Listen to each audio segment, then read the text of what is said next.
Welcome to Let's Chat with Derick. I'm your host, Derick Fage, and pleased to introduce today's guest. Many of you in Ottawa, I am sure, are familiar with her. She's been on CTV, Daytime Ottawa, on radio, and I'm sure some of you also are familiar with her mom, two of my favorite people in the city. I am joined by Loukia Zigoumis, who is the author of a brand new book called Together Apart, Life During Coronavirus. Loukia, how are you?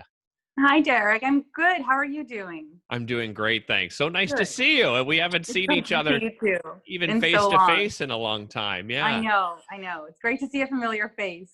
I'm really excited to talk about your book because I love the Thank you. fact that you and your mom have, combined both of your talents to put this together. But before we get to that, I'd just like to ask you, on a personal note, how have you and your family been coping with the pandemic?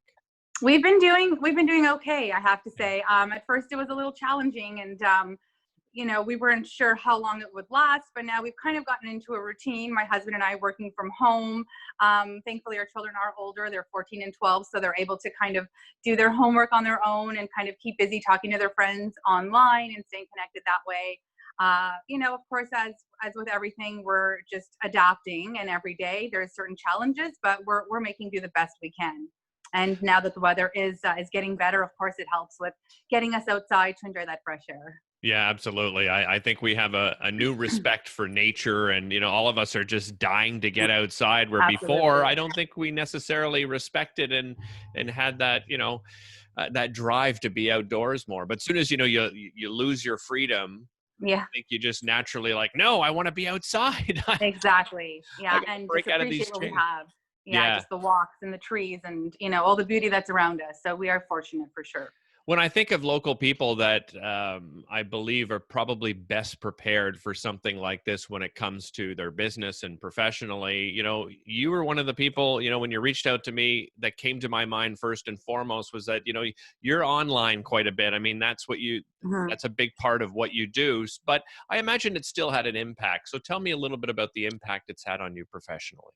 Yeah, of course. So, full time I work in marketing and communications at public safety. So I'm working on a lot of really interesting files.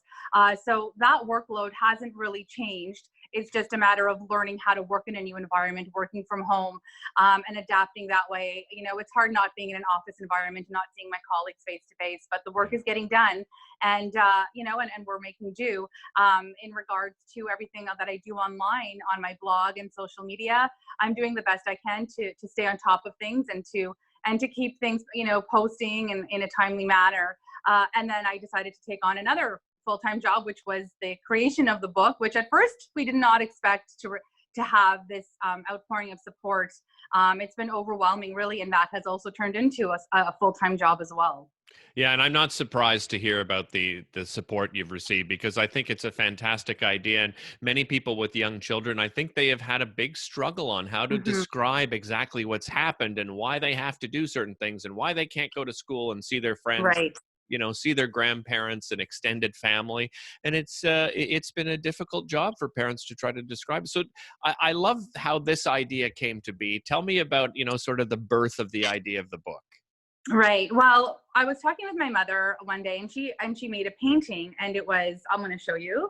This is the first painting that she sent me via email, and this is a scientist with the coronavirus, and showed it to my children, and I said, wow, that's really interesting. And from there, I had conversations with my 4-year-old niece, who was wondering why they had to vacation at home, and when the virus was over, she would then be able to celebrate her birthday. So I talked with her about the reasons why we were staying home. And then I realized, well, there's so many children out there that are also wondering the same things. And wouldn't it be nice to get something written down that shows children everywhere that they're not alone, and that everything that they're doing, everybody is doing as well. Staying home, physical distancing, hand washing, all that stuff. I also wanted to give them some hope that even though they're living through this temporary reality, there's good to take from it as well. There's a lot of things that we're doing that we might not have done before. More time spent with family, more creative, they're writing more, they're getting outside more, they're going on bike rides more. So there's good to be taken from this whole situation as well. Tell me about the feedback, because I know that you've had interviews with media, and even the mayor has talked about it. What a great book this is. What a great collaboration with you and your mom. What have you heard from people when it comes to the book? So the feedback has been the most beautiful gift of all, I have to say. It's everyone that's received a book has sent me emails or messages telling me how impactful it was and how beautiful it was, whether it was the images and the story. They said this is exactly what we needed to read to our kids, and our children are reading it every night in bed. And it brings a smile to their face. It's connecting them. It makes them feel not alone. And many, many schools are now reading this book to their classrooms online virtually. And then teachers are emailing me and telling me, my kids love the book. And they would, yell out during the call, oh my gosh, I did that yesterday too. Or we're doing that at home also. So it's so nice to hear this perspective from teachers and from schools across the city and across Canada, actually, about this positive feedback. And it's just so nice. It's so lovely. You had to do this fairly quickly, right? Because I mean, this really is about the situation that we're living in right now. And of course, it's going to change, I'm sure, quite dramatically as we move on in the months and years ahead. So to be able to do something like that, and you're isolating, I imagine your mom is self-isolating as well. So how did this come together? I mean, it must have been quite challenging. Yeah, it definitely was. So there was a lot of emails back and forth. And so she would email me her paintings as she was creating them, and then I would write text to go along with the images that she was sending me, and then I would write text, and then she would paint to accommodate for the text that I was writing. So we kind of came together virtually to create this book, and we knew we had to turn it around quickly. So we contacted a local company, Elephant Print, who was able to get the book developed quickly rather than going through any longer process where it wouldn't be as timely, because this book was needed now. I think it's quite fascinating that, you both went sort of back and forth, that, your mom would send a picture and you would write, then you would write and she would do a picture. I've spoken to, as you can imagine, dozens of authors over the year, if not hundreds of authors. And I've never heard that kind of collaboration. Perhaps it's, it's not necessarily new to the children's book world, but have you ever heard anyone collaborating in that manner? I haven't. I assume mostly it's either text that is sent first, and then artists will then, create images to go with the text. But in this case, when I see a painting, sometimes it speaks to me, and I know that there's words that can be attached.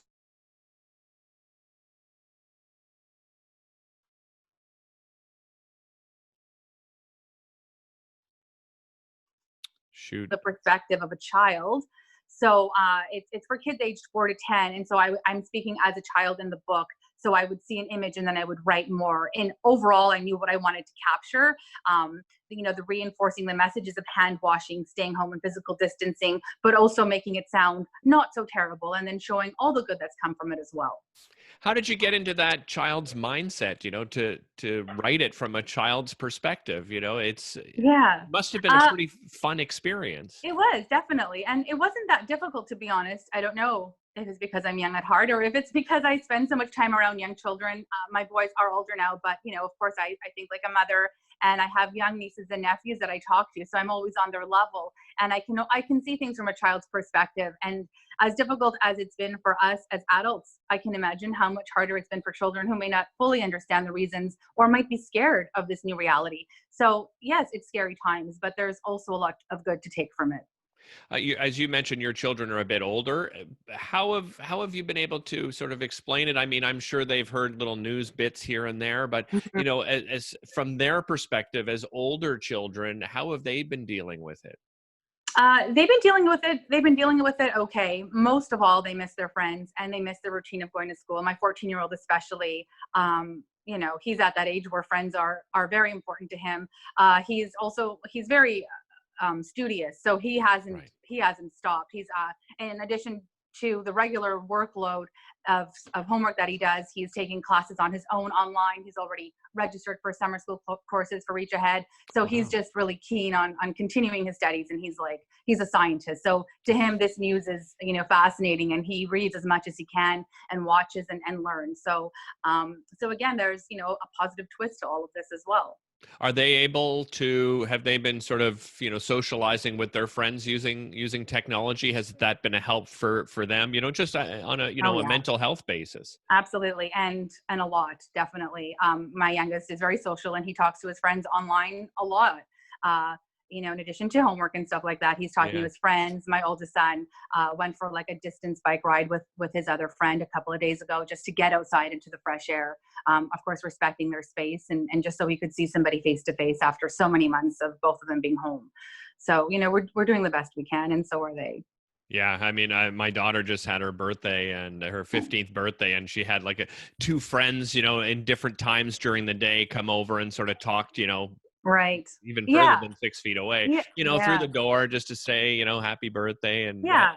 I think we're starting to see that, right? We're starting to sort of come out of this a little bit. I mean, they've even described how you can start perhaps creating bubbles, you know, maybe with your close family where, okay, we've made a conscious effort, and we've, you know, been honest with each other that, okay, you're not going to see anybody else. We're not going to see anybody else. Are you guys at that point yet where now you're able to bring some people in, or are you still sort of just inside the house we haven't, but because the weather's so nice, I have visited my sister's backyard because it's big enough where I can sit in one chair and she can be in another chair, and so we don't feel like we're not close to each other.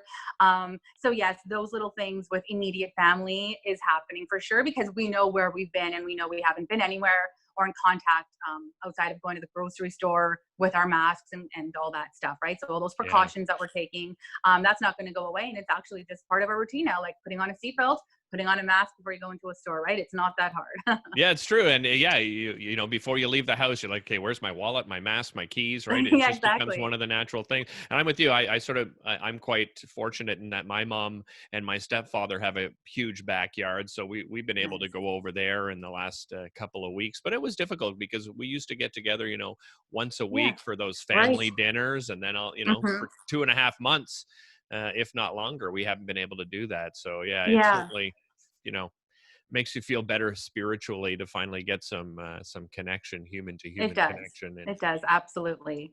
Let's go back to the book. Tell me how everybody at home can get a copy of the book. And actually, even before you get to that, more importantly, proceeds to the book are going to a couple of organizations. Absolutely, yeah. Well. So creating the book, I thought, you know, I wanted to give back because it's a great book and it's a great resource for kids. But I also wanted to do something more with it to make more of an impact. And we decided to give proceeds to the Children's Hospital of Eastern Ontario and to Kids Help Phone.